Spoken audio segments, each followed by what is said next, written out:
بسم اللہ الرحمن الرحیم۔ السلام علیکم ورحمۃ اللہ وبرکاتہ۔ عزیز طلبہ، امید کرتا ہوں آپ بخیر و عافیت سے ہوں گے انشاءاللہ۔ آج ہمارا سبق نمبر 19 ہے۔ سبق نمبر 18 میں علم الکلام کی وجوہات تسمیہ کو ہم نے جانا تھا۔ آج علامہ رحمۃ اللہ علیہ علم الکلام کی وجوہات تسمیہ بیان فرمانے کے بعد معتزلہ کی وجہ تسمیہ اور ان کے کچھ بنیادی عقائد کا ذکر فرمائیں گے کہ معتزلہ یہ کیوں کر اور کیسے وجود میں آیا۔ فرماتے ہیں وَهَذَا هُوَ كَلَامُ الْقُدَمَاء، سابقہ عبارت میں کہ یہ قدماء کا متقدمین کا کلام ہے۔ وَمُعْظَمُ خِلَافِيَاتِهِ یا وَمُعَظَّمُ خِلَافِيَاتِهِ، کہ اکثر اختلافات، علم الکلام کے اکثر اختلافات جو ہیں مع الفرق الاسلامیہ، اسلامی فرقوں کے ساتھ ہیں، خصوصاً المعتزلہ، خاص طور پر یہ علم الکلام کے اختلافات، اکثر اختلافات معتزلہ فرقے کے ساتھ ہیں۔ فرق اسلامیہ میں سب سے زیادہ اکثر اختلاف جو ہوا وہ معتزلہ کے ساتھ ہوا۔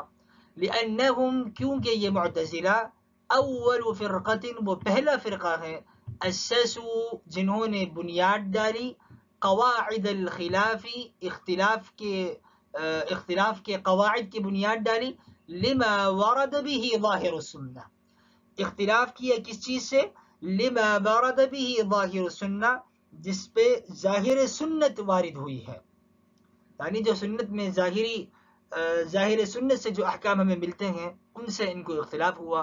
وجرى عليه جماعة الصحابہ، یعنی لما جرى عليه جماعة الصحابة رضوان اللہ علیہم اجمعین، اور انہوں نے اختلاف کی بنیاد ڈالی اس چیز سے جس پر جماعت صحابہ رضی اللہ عنہم اجمعین کی ایک سنت جاری ہے، جماعت صحابہ چلی ہے، اللہ کی رضا ان تمام پروانوں سے ہو اور ان کو اللہ سبحانہ وتعالی کی رضا کا پروانہ حاصل ہو۔ وہ خود بھی پروانے تھے اور ان کو اللہ کی رضا کا پروانہ بھی حاصل ہوا۔ فی باب العقائد، عقائد کے باب میں جس طریقے پر صحابہ کی جماعت چل چکی ہے اس سے انہوں نے اختلاف کیا، اور یہ پہلا فرقہ ہے جس نے اختلاف کی بنیاد ڈالی۔ وذلك ان رئیسہم، اور یہ اس لیے کہ ان کا سردار، ان کا پیشوا واصل بن عطا کا بیٹا واصل تھا، اعتزل مجلس الحسن البصری رحمہ اللہ، جس نے حضرت حسن بصری رحمہ اللہ کی مجلس سے کنارہ کشی اختیار کی، کنارہ کش ہو گیا۔ یقرر، اور وہ اس بات پر مصر ہے، وہ یہ عقیدہ رکھتا ہے، یہ نظریہ اس کا ہے، یقرر، وہ اس بات کے اقرار کرتا ہے، ان مرتکب الکبیرۃ، کہ گناہ کبیرہ کا ارتکاب کرنے والا، لیس بمؤمن ولا کافر، نہ وہ مومن ہے اور نہ وہ کافر ہے۔ وَيُثْبِتُ الْمَنزِلَةَ بَيْنَ الْمَنزِلَتَيْنِ، اور یہ واصل بن عطا جو حضرت حسن بصری رحمہ اللہ کے مجلس سے کنارہ کش ہوا، وہ دو منزلوں کے درمیان منزل کا اس بات کرتا ہے، یعنی اسلام اور کفر کے درمیان ایک تیسری منزل کو ثابت کرتا ہے جو نہ اسلام ہے نہ کفر ہے، ایمان اور کفر کے درمیان ایک تیسری منزل کا قول اس واصل بن عطا نے سب سے پہلے اس کی بنیاد ڈالی۔ فقال الحسن البصری رحمہ اللہ، تو حضرت حسن بصری نے فرمایا، قد اعتزل عنا، کہ واصل بن عطا ہم سے کنارہ کش ہو گیا، اس نے ہم سے اپنی راہ جدا کر لی۔ فسموا المعتزلہ، تو یہاں سے ان کو معتزلہ کا نام دیا گیا۔ وہم، ان کو تو معتزلہ کا نام دیا گیا، وہم، اور معتزلہ نے خود اپنا نام کیا رکھا؟ سموا انفسہم اصحاب العدل والتوحید، انہوں نے خود اپنا نام رکھا اصحاب عدل و توحید، اپنے آپ کو عدل والا اور توحید والا گردانتے ہیں۔ لقولہم بوجوب ثواب المطیع وعقاب المعاصی، لقولہم بوجوب ثواب المطیع وعقاب العاصی علی اللہ تعالی، ان کے اس قول کی وجہ سے، اپنے آپ کو توحید والا کیوں کہتے ہیں؟ اپنے اس قول کی وجہ سے کہ اللہ پر اطاعت کرنے والے کا ثواب واجب ہے